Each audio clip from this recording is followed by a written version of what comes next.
Hello everyone, welcome to season 2 of Stay Humble podcast. It's been 5 months or more now since I recorded the last episode. And the reason behind this is because my girlfriend gave birth to a beautiful girl named Layla. And a lot of my time now has been trying to be the best father I can be, and obviously balancing my life in terms of my work, being a father, doing the day-to-day things. That the podcast has took sort of a back foot step in terms of how I was going with it. Obviously I was doing it regularly, and I've put that all to one side just because I want to be able to sort of find this balance in life in terms of doing them things and doing the best I can.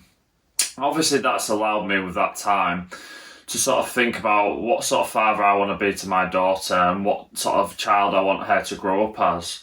And the topic that I've looked at, and I shared this a while back in August, and I hope to have done it a bit sooner, but I'm going to do it now, and that's about non-negotiables and the non-negotiables of life, and the ones that I'm going to focus on are 5.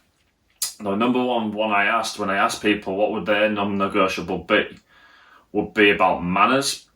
So when we touched on about manners, things could be simple as just saying hello, could be saying please, it could be saying thank you, it could be not even just necessarily saying things that are good manners, it might be doing actions as well. It might be actions of doing jobs for people without being told. It might be doing something that they can help someone else. They're the sort of things that we want children to learn their manners, and that comes again from the people in their life, particularly parents, maybe grandparents, carers, other siblings.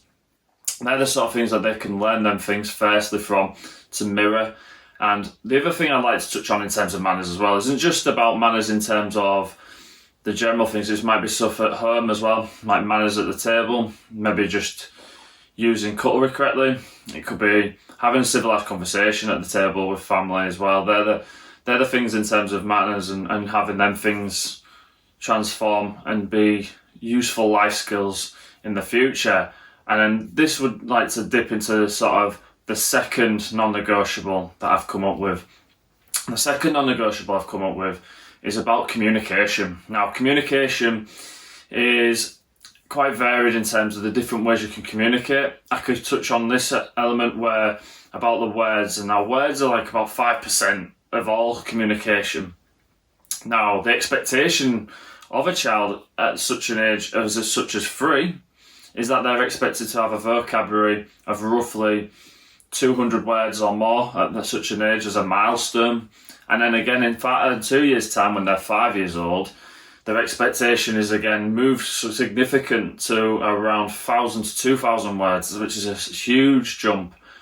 And it's quite interesting to think that from my perspective as a child, I had issues with speech and language in terms I struggled to talk and open up, and I think there are more and more challenging situations where children are struggling to communicate now, in terms of maybe not able to communicate with words and having to use other forms of ways to communicate because they're not able to express that through words. And that might be through actions, it might be physical, it might be being aggressive, it might be just trying to explain it, but they're not able to verbally use that. And it comes more down to things such as maybe things they've seen, and that's what they're trying to express what they want. And it's very difficult for children in that sense when 5% of it is just their words that they know.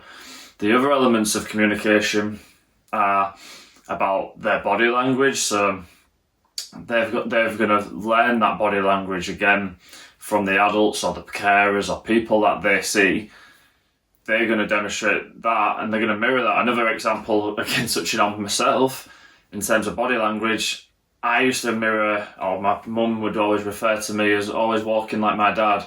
I always watched how my dad walked, and I mirrored that walk.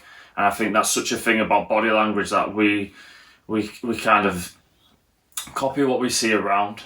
And that's certainly something that I've done, and I imagine lots of children will do, in terms of body language is such an important thing. I'm guilty of, in the past, always looking down and not being able to give eye contact and stuff like that. So it's so important to be able to develop them things, because they're going to be such useful things in the future, being able to create positive body language or ways to show that. Now, that's also a difficult element in the world we live in today, in terms of how we communicate a lot more now socially through phones, through messages, through other forms where body language is not seen, and also tone of voice. So tone of voice might not be something that will be picked up in an email or a message, or something you might not be able to elaborate only through speech, such as exclamation marks or stuff on a message. So it's really important for children to understand that the different terms of tones, in terms of maybe using a calming tone to something that's more of a louder, more aggressive, more understanding, so that they can understand that the differentiation between a tone of voices establish different elements in terms of their emotions. And that's the third point I want to touch on, is that children need to be able to express their emotions. That might be through colours, in terms of green might be a good colour, red might be seen as an angry colour.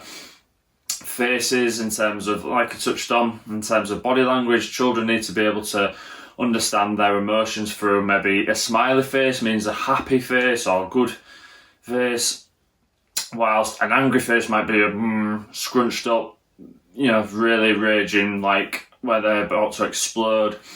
They need to be able to understand them. And then, like I said, touching on the communication element, they need to be able to express that so that they can talk and share how they're feeling. And like I say, it might be through them things of colouring in. It might be through sort of pictures. It might be through drawing. It could be other ways that they need to express that emotion to tell them what they are feeling. And if they're feeling maybe safe, maybe unsafe, they're able to express that. And we as adults need to let them have that opportunity to understand their emotions and develop them. Because if they're not able to develop them, that could build into such either a negative element where they're never able to sort of express that. And it's really important that we allow children to touch on that a lot more, because that's one of the things that I feel they struggle with, and it's something that we really could do with helping to teach that. Now, my fourth point in terms of non-negotiables in life to teach children is to be kind. Now, it's to be kinder to other people. Now, the biggest thing we see today in an internet world, or in terms of a mentality of bullying others, it might be through verbal abuse, physical abuse, and there's so many other ways that people seem to use negative outputs rather than positive affirmations or positive feelings. Maybe complimenting somebody on what they are wearing, that might be looks great, particularly might be a cool colour, it might be a positive thing regarding they did something nice for them, or they might have done to join in on an activity to thank them. Or there's so many ways that children could be more positive towards others to feel, instead of looking to look for the worst and try and pick at something maybe. And that again stems maybe from above, in terms of what they see from parents, carers, other people, that they need someone to be a positive role model and mirror something of being kind, in terms of just passing on, like say, a positive message. Something can really stem from that in terms of feeding off this sort of mentality, because we have such a battle in terms of people struggling and having issues where maybe other people aren't kind. And I think we really need to look at how we can feed that positivity and that we can pass that on through future generations. And my last point, and my last non-negotiable, is about to smile. Just smile. And that's the biggest thing I've learned, as well as being a father, is how much she makes me just want to smile back and see that her giggle or laugh or smile. And it's so simple just to smile. It's so easy. It makes other people's moods lift. It makes people a lot more maybe wanting to talk to you.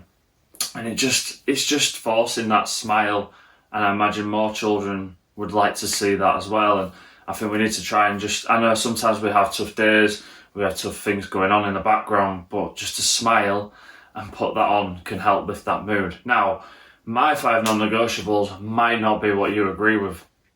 You may have better non-negotiables that you think of, and I'd love you to sort of drop a comment below in terms of telling me what your 5 non-negotiables might be. They might be whatever you think, but tell me what you think in the comments below, and I'd love to hear from you. And I'd like you to keep listening, stay humble and watching as well, and see what I've got for next time.